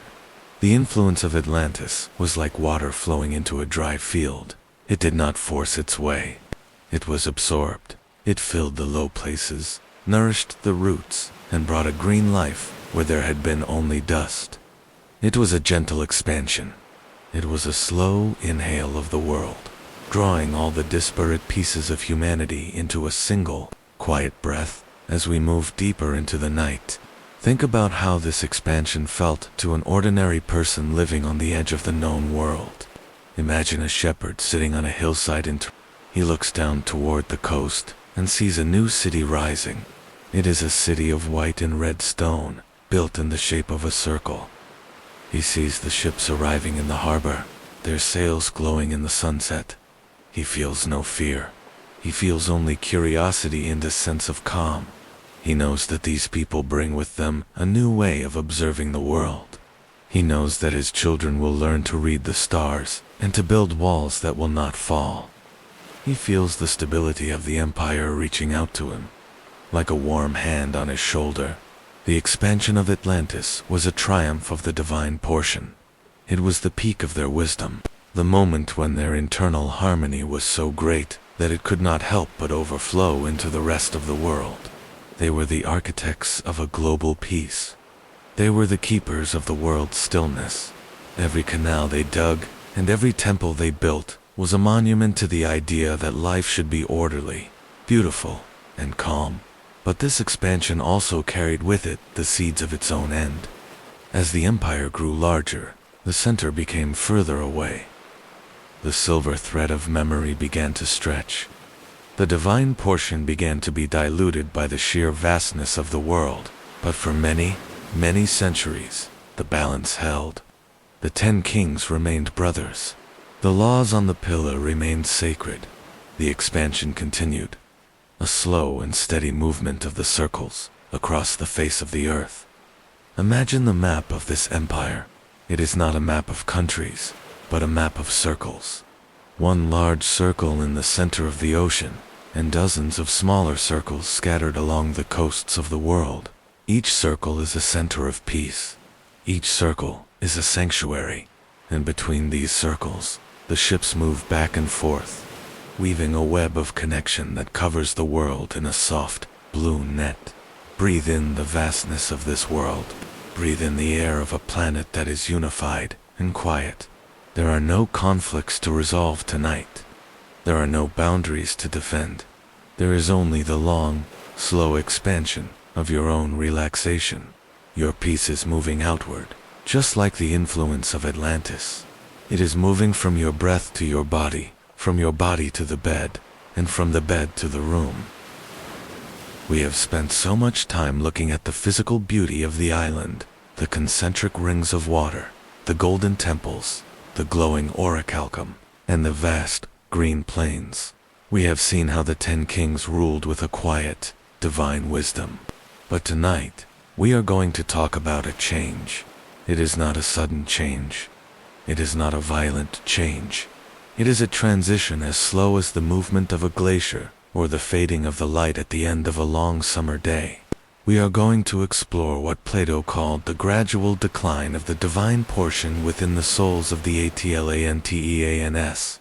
As you lie there, let your body become very heavy. Feel the mattress supporting you, holding you in a safe and steady embrace. Let your breathing slow down. In and out. In and out. Imagine that the room around you is filling with a soft, gray mist, a mist that smells of ancient stone and cool sea air. The world outside is gone. The noise of the modern day is a distant memory. We are standing once again on the central hill of Atlantis, but the air feels a little different tonight. It is still warm, and it is still calm, but there is a weight to it that wasn't there before. We are observing the internal life of a civilization as it moves into its autumn. There is no judgment here. There is no blame. We are simply watching the natural cycle of things, the way all things that rise must eventually settle. The way all things that are light eventually become heavy in the beginning. As we have discussed, the people of Atlantis were filled with a divine spirit. Plato tells us that for many generations, they obeyed the laws and were well affected toward the god from whom they sprang. They possessed a true, and in every way great spirit, practicing gentleness and wisdom.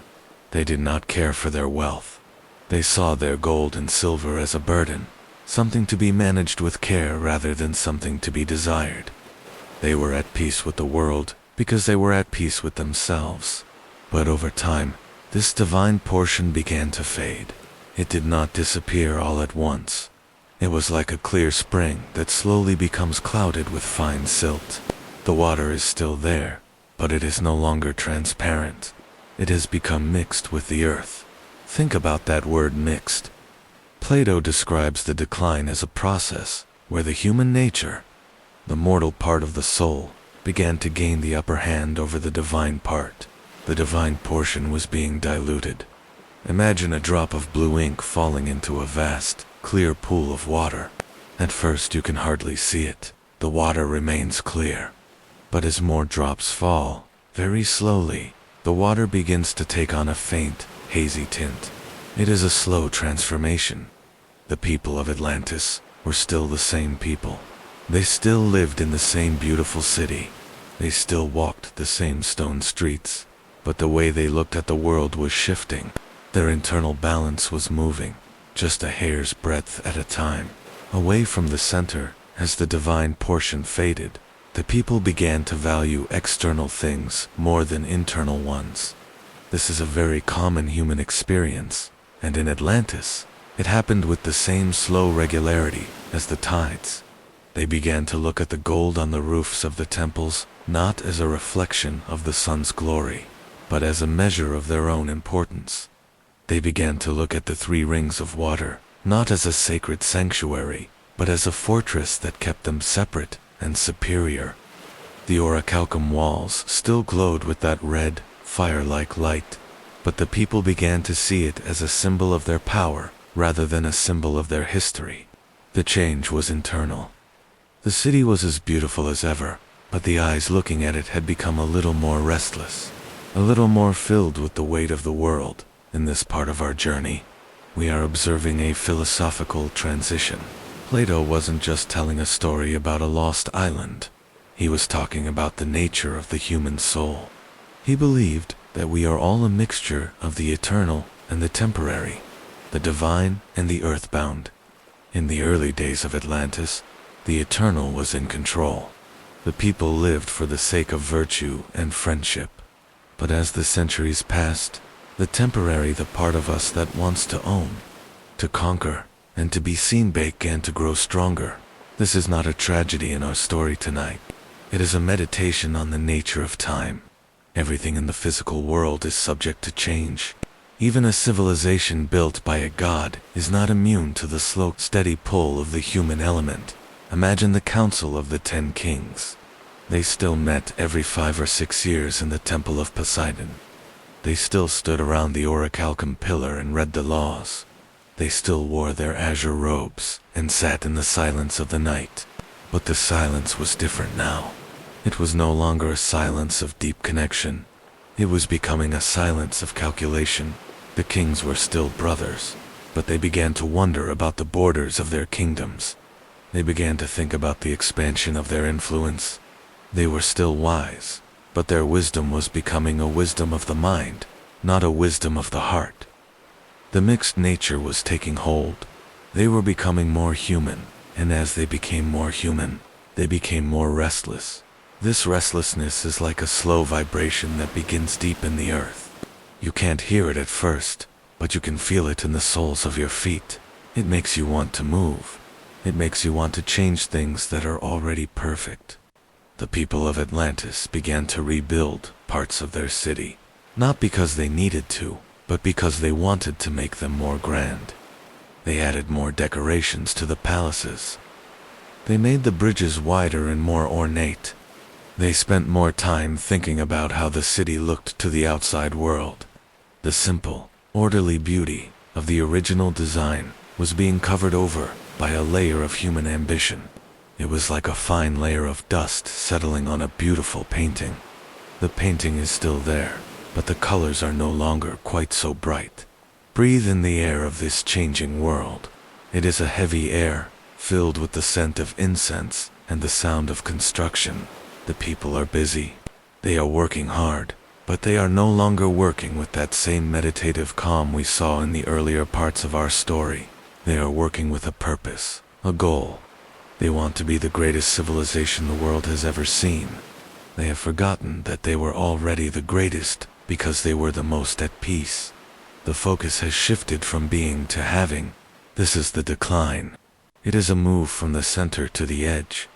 As you lie there, think about the word unbalanced. When something is unbalanced, it doesn't always fall over right away. Sometimes it just leans. It leans so slowly that you don't notice it until you look back at where it started. Atlantis was leaning. The divine portion was no longer enough to keep the structure perfectly upright. The weight of human desire was pulling it toward the earth. And yet, the city was still magnificent. To an outsider, it would have looked like the height of glory. The ships were still filling the harbor. The Orichalcum was still glowing. The elephants were still wandering the plains, but the spirit of the place was changing. It was moving from the morning of its life into the afternoon. There is a calmness in acknowledging this decline. It is the same calmness we feel when we watch the leaves on a tree turn from green to gold and then to brown. We don't hate the tree for changing. We don't judge the leaves for falling. We understand that this is the way of all living things. Atlantis was a living thing, and it was moving through its natural life cycle. The moral decline was not a sin in the way we often think of it today. It was a loss of clarity. It was a loss of the ability to see the divine in the everyday.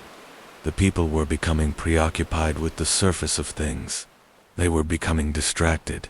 Think about the water in the three rings. It was still there, but maybe it wasn't quite as clear as it once was. Maybe the people stopped looking into the water to see the reflection of the stars, and started looking into it to see their own reflections. They were looking at themselves more than they were looking at the universe. This is a slow, steady, inward turn. It is a narrowing of the vision. When your vision narrows, you lose sight of the balance of the whole. You start to think that you are the center of the world, rather than a part of it.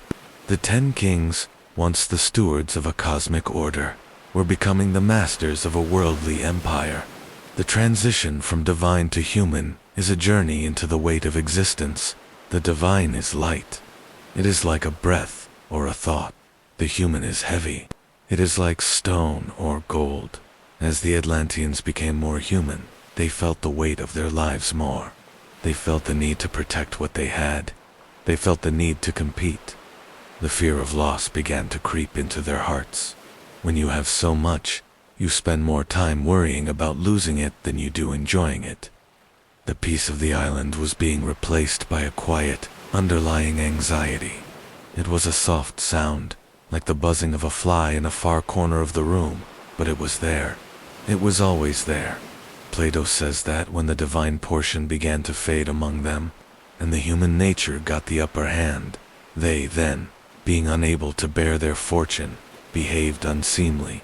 This is a very calm way of saying that they lost their way. They became intoxicated by their own success.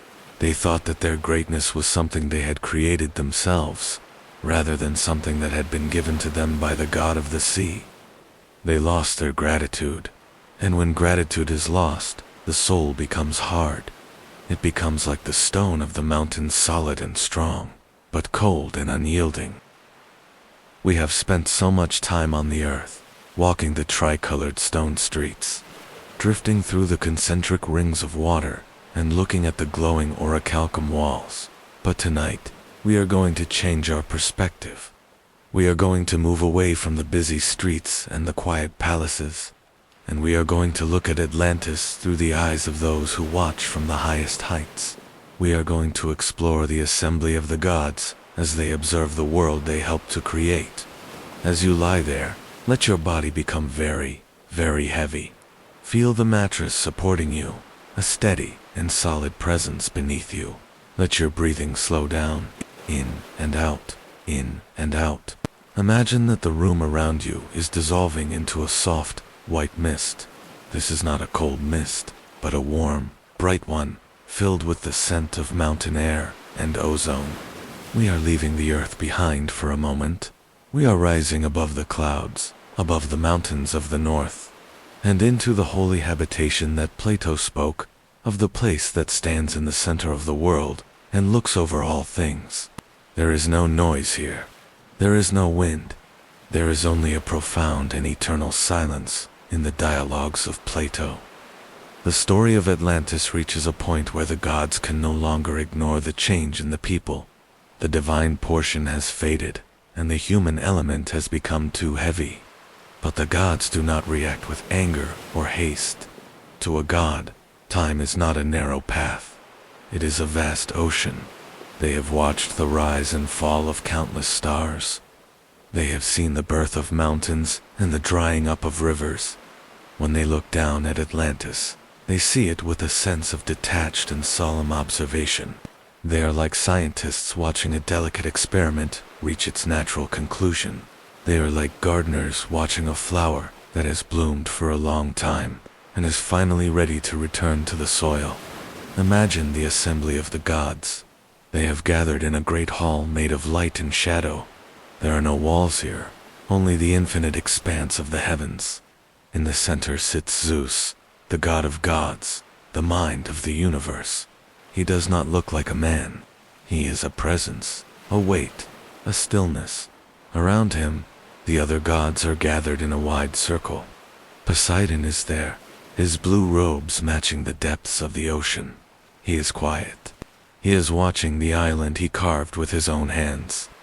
He is watching the rings of water and the central hill where he once walked with Cleat. There is no sadness in his gaze, only a deep and steady recognition. He knows that everything in the physical world is a cycle. He knows that the time has come for the island to find a new state of being. The gods are looking down through the clouds, their vision piercing the mist, to see the island of Atlantis in its final days of glory. From this height, the city looks like a jewel. The 3 rings of water are like silver threads, and the rings of land are like bands of gold and crimson. They can see the tiny ships moving through the great canal, leaving long white wakes behind them. They can see the smoke rising from the hearths of the houses and the golden roofs of the temples reflecting the late afternoon sun. To the gods, the people are like small, busy sparks. They see the ambition, the busyness, and the restlessness we spoke of in our previous journey. They see the mixed nature that has taken hold. Zeus observes the state of the Atlantean soul. He sees that the clarity is gone. He sees that the people have become heavy with their own success. They are no longer looking up at the stars. They are looking only at the ground and at each other. They have lost the sense of the infinite. In the quiet of the celestial hall, the gods communicate without words. Their thoughts move like slow, rhythmic waves. They are discussing the balance of the world. They understand that for the harmony of the universe to be maintained, the island must return to the source. It must move from the realm of the visible into the realm of the memory. It must sink below the surface of the restless world and find its home in the deep silence of the sea. This decision is not a punishment. In our story tonight, it is an act of mercy. It is a way of preserving the beauty of Atlantis before it can be further diminished by the human element. The gods are deciding to retire the island, to tuck it away in the soft, dark drawers of history. They are choosing to turn the active world into a dream. As you listen to this, let that sense of settling wash over you. The gods are not shouting. They are breathing a long, slow exhale. They are letting go. And as they let go, the weight of the island begins to change. Imagine the gaze of the gods as it rests on the Orichalcum pillar in the temple of Poseidon. They see the laws that were engraved there so long ago. The laws of balance, the laws of cooperation, the laws of the silence. They see that the words are still there, but the hearts of the people can no longer read them. The divine portion has become too thin. The human portion has become too thick. It is a natural transition. It is the autumn of the civilization. The gods watch as the last sun of the old Atlantis begins to set. The shadows on the island are long and soft. The air is heavy and still. Think about the perspective of the gods. To them, 1,000 years is like the blink of an eye.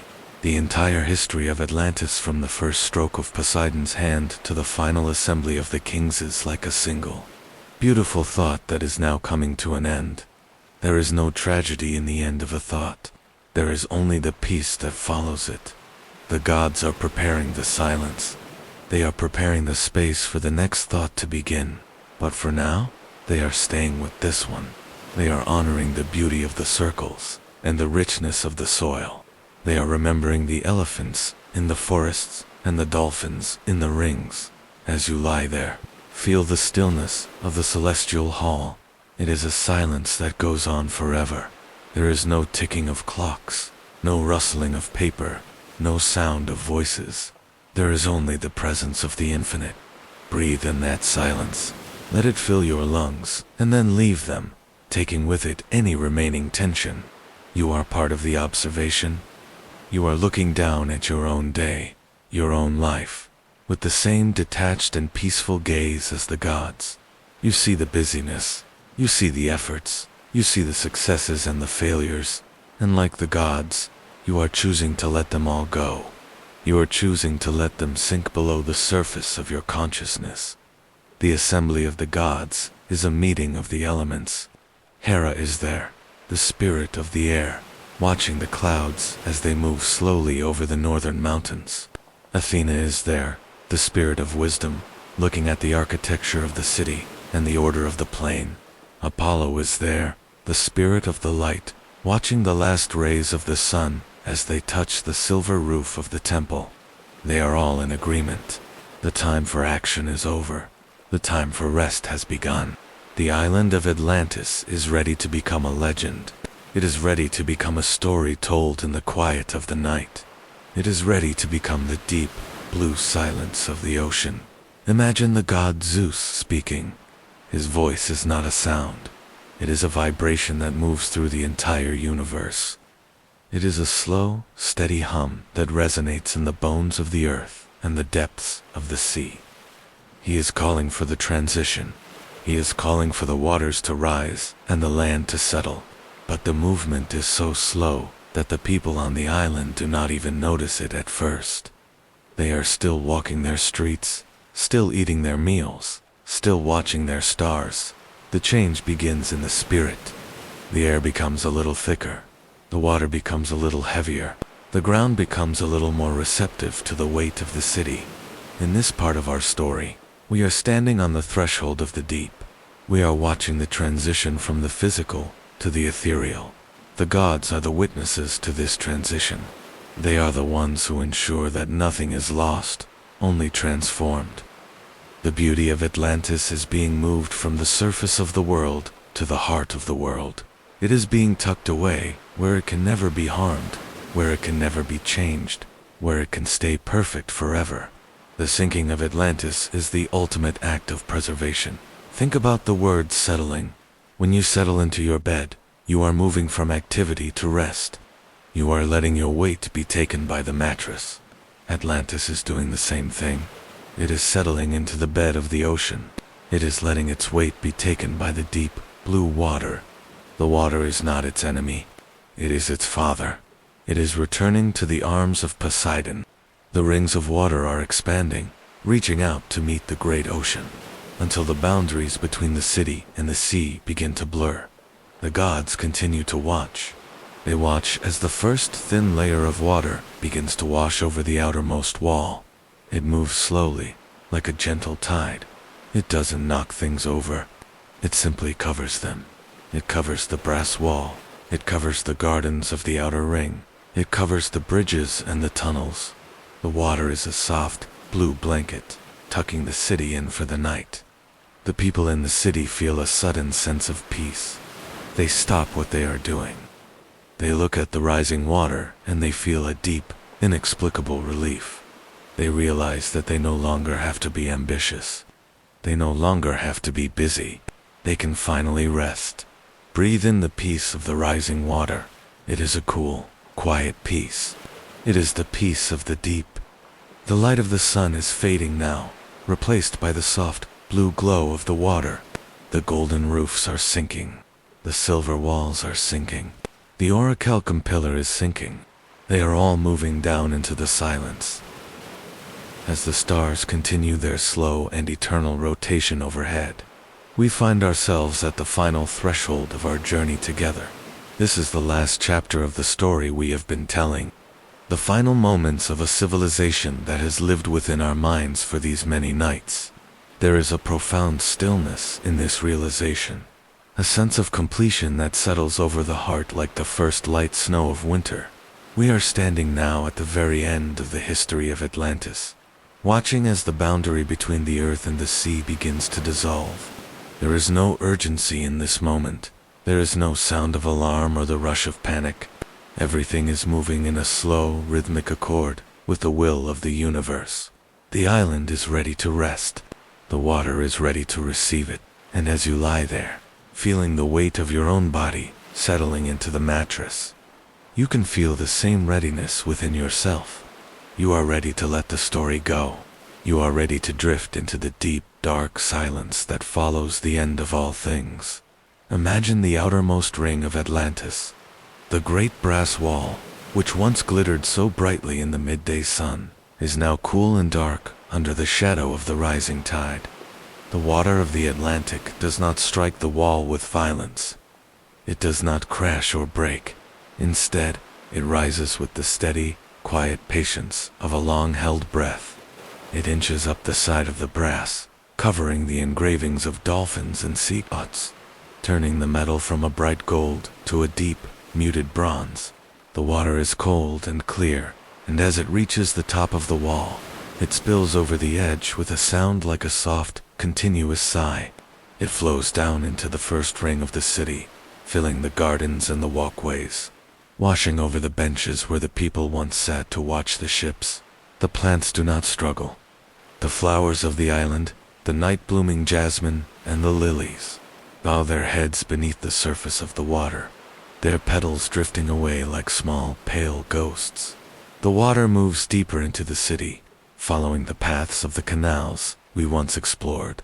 The canals are already full, their surfaces perfectly level with the stone embankments. As the ocean continues to rise, the distinction between the land and the water disappears. The rings of land, those beautiful circles of white and black and red stone, are slowly becoming islands, and then they are becoming shadows beneath the waves. The bridges that once connected the city are now arches of stone over a rising sea, their foundations disappearing into the blue. The sound of the city is changing. The rustle of the leaves and the murmur of distant voices are replaced by the rhythmic, liquid pulse of the deep, lap, lap, lap. It is a monotonous sound, a comforting sound, a sound that tells the earth, it is time to be still. Think about the Great Plain, that vast rectangle of green that stretched out toward the northern mountains. The water is moving across it now, a silver sheet of silk unfolding over the fields of grain and the meadows of clover. The irrigation channels are overwhelmed, and the water spreads out in every direction, turning the dark soil into a liquid mirror. The elephants, the slow-moving giants of the forest, have felt the change in the air. They do not run. They move toward the higher ground of the foothills. their heavy footsteps muffled by the damp earth. They walk in a long, silent line, their trunks swaying, their eyes calm and reflective. They are part of the landscape, and like the landscape, they are accepting the transition. The forests of cedar and pine are becoming a forest of shadows. The lower branches are submerged, and the fish begin to swim among the needles of the trees. A strange and peaceful union of the heights and the depths. Everything is becoming one. The sky, the sea, and the land are blending into a single, monochromatic world of blue and gray. The mountains of the north, those great guardians of the island, are watching the water climb their slopes. The villages in the high valleys are quiet. The fires in the hearths have been extinguished by the rising mist, leaving behind only the scent of cold wood and wet stone. The people are standing on their terraces, looking out over the disappearing world. They are not afraid. They have seen the gods in the assembly, and they understand that this is the natural conclusion to their story. They feel the divine portion within them, growing stronger as the human world fades away. They are becoming lighter. They are becoming part of the memory. They sit together in the silence, holding hands, watching as the ocean reaches for the stars. The central hill, the heart of the empire where Poseidon once walked, is the last to remain. The temple of Poseidon, with its silver roof and its golden statues, stands as a lone beacon in a world of water. The light of the setting sun catches the silver one last time, a pale and ethereal glow that illuminates the rising tide. The water moves up the steps of the temple, inch by inch, step by step. It enters the great hall, moving across the polished stone floor toward the Orichalcum pillar. The red light of the metal reflects in the rising water, creating a path of fire that leads into the deep. The laws of the kings, the words engraved in the metal, are covered by the sea. The wisdom of the past is being sealed away, protected by miles of dark, cold water where no restless hand can ever reach it. The transition is nearly complete. The silver roof of the temple disappears beneath the surface. For a few moments, the gold of the statues can still be seen through the clear water, glowing like embers in the dark. And then, they too are gone. The last peak of the northern mountains, the highest point of the continent, is covered by a final, gentle wave. The ocean settles. The surface of the sea becomes as flat and as still as a sheet of glass. There is no foam. There are no ripples. To an observer from the heavens, it would look as if the island had never been there at all. The Atlantic is once again a vast, empty expanse of blue, stretching from the Pillars of Hercules to the distant, opposite continent. The silence is absolute. The world is at rest. As you drift further into the stillness, let us reflect on the nature of this ending. The sinking of Atlantis was not an act of destruction, but an act of preservation. The island was moved from the realm of the visible, where things change and decay, into the realm of the eternal, where everything stays as it was. Down in the deep, the city is still there.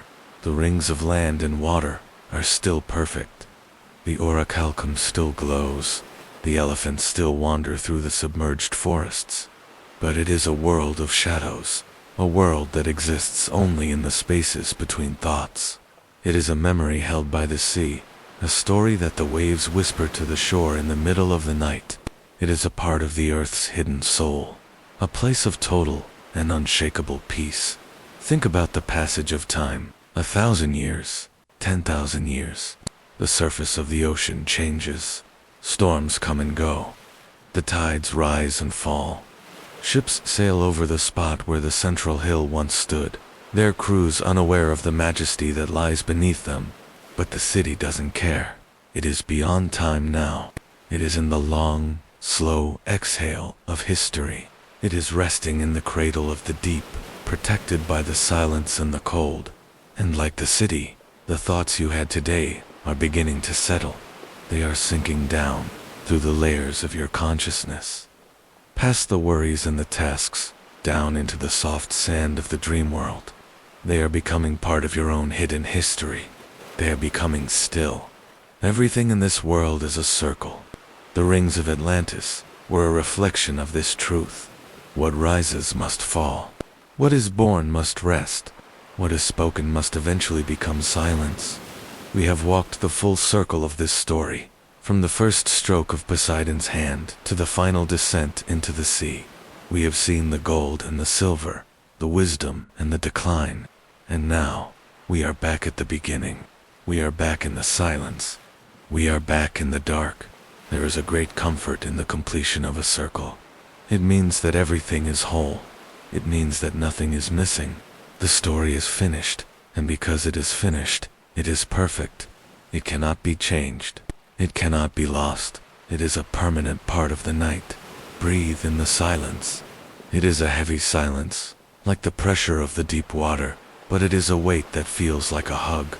It is a weight that tells you it is safe to let go. You are no longer the listener of a story. You are the silence that follows it. You are the dark water. You are the still air. Your mind is like the surface of the sea after the island has vanished flat.com and reflecting the infinite stars. There are no more words to say. There are no more images to hold.